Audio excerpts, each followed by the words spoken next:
The Enron scandal remains one of the most infamous chapters in American corporate history.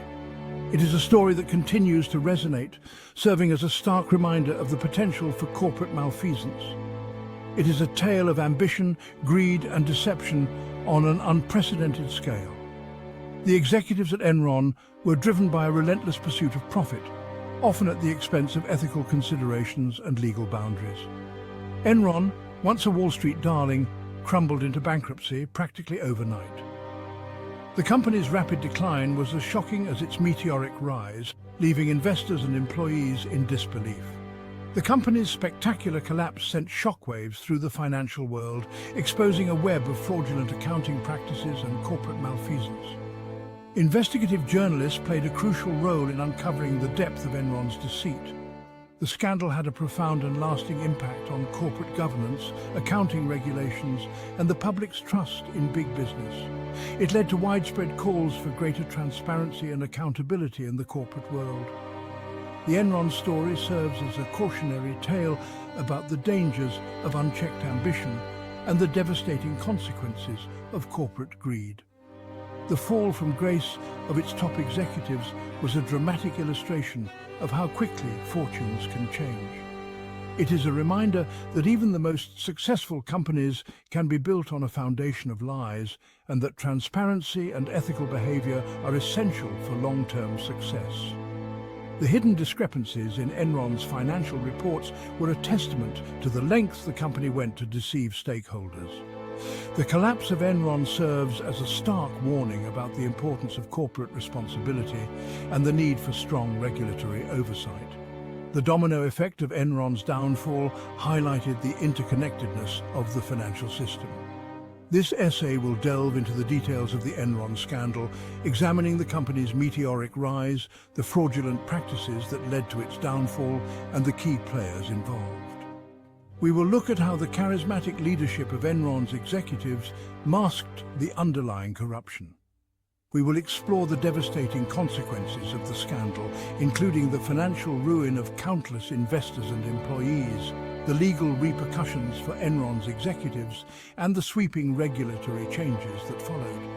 The human cost of the scandal was immense, with many losing their life savings and jobs. By understanding the Enron scandal, we can learn from its mistakes and strive to prevent similar disasters in the future. The lessons from Enron have led to the implementation of preventive measures aimed at fostering a culture of ethical behavior and accountability in the corporate world. Enron's origins can be traced back to 1985, when it was formed through the merger of two natural gas pipeline companies. Led by CEO Kenneth Lay, Enron quickly established itself as a major player in the energy industry. The company's initial growth was driven by deregulation of the natural gas market, which allowed Enron to trade natural gas contracts like financial instruments. This innovative approach proved highly profitable and transformed Enron from a traditional energy company into a trading powerhouse. Enron's ambitions soon expanded beyond natural gas. We diversified into areas such as electricity, broadband, and even weather derivatives. Our aggressive expansion was fueled by complex and often opaque trading strategies. The company's stock price soared as investors bought into the hype surrounding Enron's innovative business model and its promises of continued growth. Enron's success attracted top talent from prestigious business schools and Wall Street firms. The company fostered a culture of arrogance and risk-taking, where employees were rewarded for their ability to generate profits, often without regard for ethical considerations. Enron's corporate culture, driven by greed and the thirst for short-term gains, set the stage for the massive fraud that would ultimately bring the company crashing down.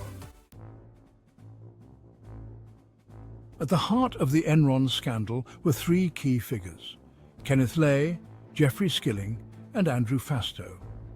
These men were the architects of one of the most infamous corporate frauds in history. Lay, Enron's chairman and CEO, was the company's charismatic leader. He had a magnetic personality that drew people in and made them believe in his vision for Enron.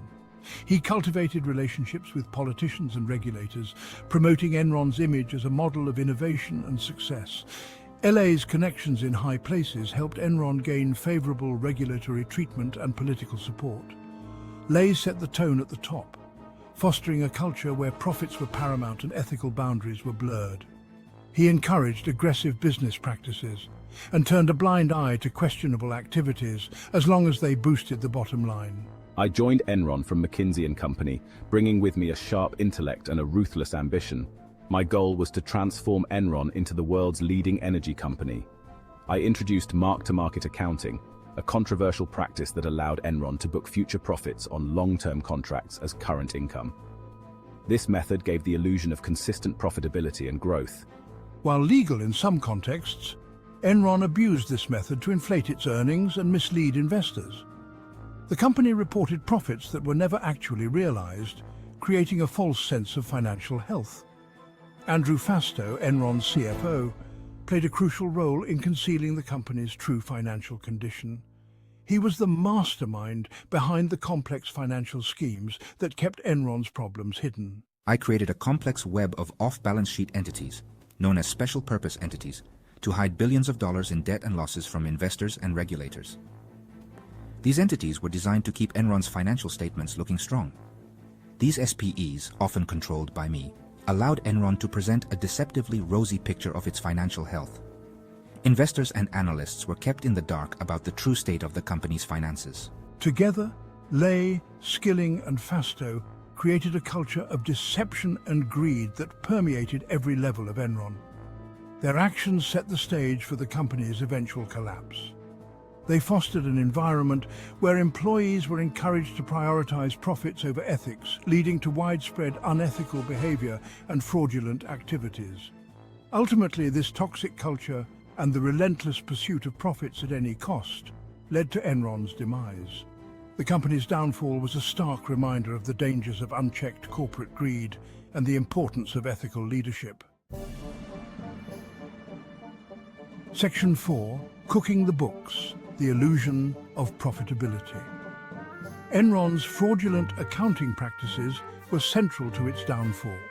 The company, once a darling of Wall Street, became synonymous with corporate fraud and corruption. The company employed a range of deceptive techniques to inflate its earnings and conceal its true financial condition. These methods were not just simple accounting tricks, but sophisticated schemes designed to mislead investors and regulators.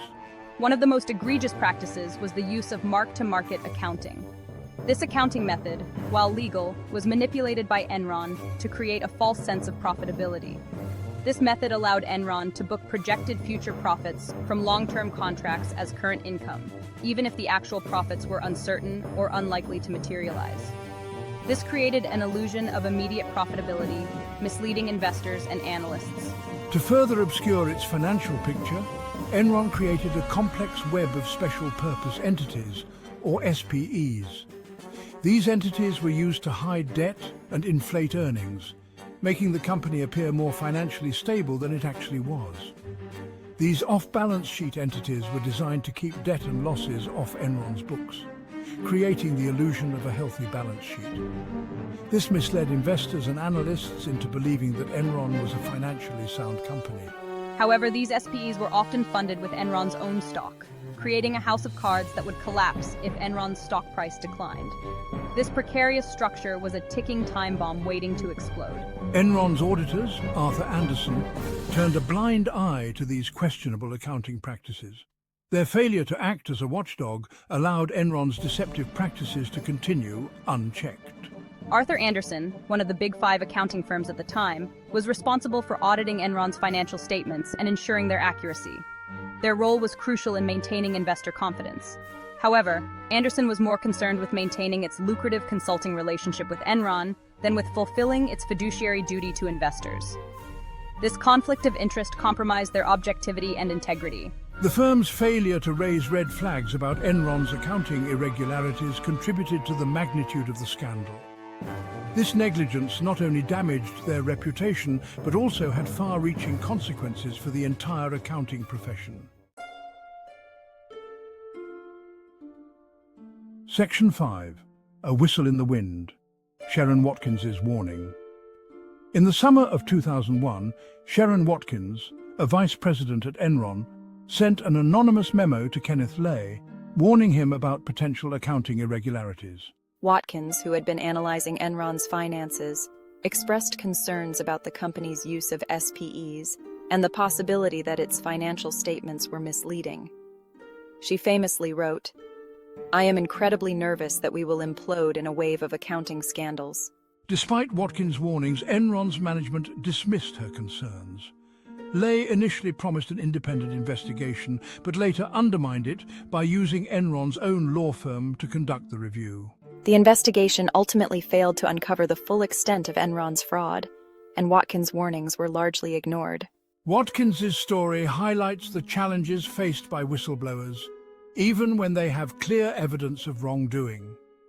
It took courage for Watkins to come forward, knowing that she risked her career and reputation by challenging her superiors. Her actions ultimately helped to expose the truth about Enron, but they also illustrate the resistance that whistleblowers often encounter when trying to do the right thing.